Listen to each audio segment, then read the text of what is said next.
The Marine veteran seen on video placing Jordan Neely, a homeless man, in a chokehold on the New York City subway, has surrendered to authorities. The Manhattan District Attorney's Office is charging Daniel Penny with second-degree manslaughter. Penny surrendered to New York City police this morning. He was formally arrested and processed before a scheduled arraignment. Video from earlier this month showed the encounter. Penny is seen holding Neely around his neck for several minutes on the floor of a subway car until the man lost consciousness. Penny's lawyer says his client was trying to protect other passengers. The legal team for the Neely family spoke with reporters this morning. They said they hoped for more serious charges. When I talked to the DA, I suggested murder 2. They suggested manslaughter 2. The consequences of manslaughter 2 is 5 to 15 years. Ask yourself, is that enough? Is that enough for someone who choked somebody out on the train and took their life? Associate Professor at John Jay College of Criminal Justice, Greg Donaldson, is joining us now. Thanks so much for being with us. Talk to us about the charge, second-degree manslaughter. What does it say about intent, and what does New York's law say about sentencing? I'm not an attorney. I'm a reporter who reports on these issues and has written about them for years. Manslaughter 2 is reckless indifference, which means that he knew or should have known the danger of what he was doing, that it would be fatal, and that he was recklessly indifferent to the consequences of it. That's the charge there.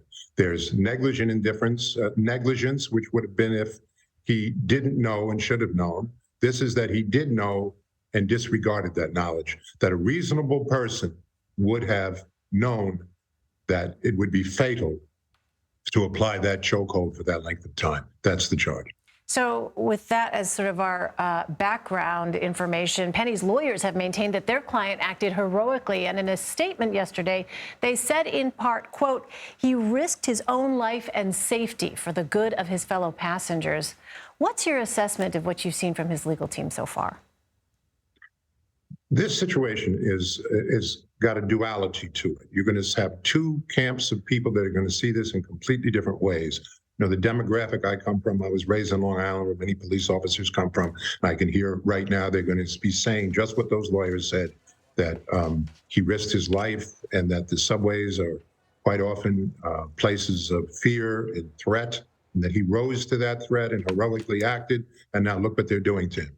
On the other side of the coin, the prosecutors are going to say that perhaps initially he did rise to the occasion, and that, but then he recklessly proceeded to apply a hold to someone's neck after that person had ceased struggling and after the threat had been reduced or disappeared. And then that represented a crime which they ascertain at this point to be manslaughter 2. So you're going to see this through two different lenses. And I think it's important that we try to pull ourselves back from our initial way of looking at it and try to look at the facts of this specific case. How long did he hold that hold on him? How long? What did he know, and how did he know it? And to view the tapes and to look at this dispassionately. Well, Greg, as you mentioned, there are going to be two different ways of looking at this, and the incident has divided many across New York City. It's also raised a national debate on mental illness and homelessness. How could that play into the case? It's very interesting because one of the abdications here is of society itself that has, because of lack of funding, I would assume, has allowed, you know, legions of homeless people, many of them with mental problems, to flood into our transit system and create a situation that's really untenable. It's horrific. Anybody who rides the subway system knows it. It used to be a monthly experience, and now it's almost a daily experience to run into someone like that. So that's an abdication there. Something has to be done about homelessness and mental illness so that these kinds of tragic situations don't occur. That's what has to be addressed besides this particular case. All right. Greg Donaldson joining us. Thank you so much.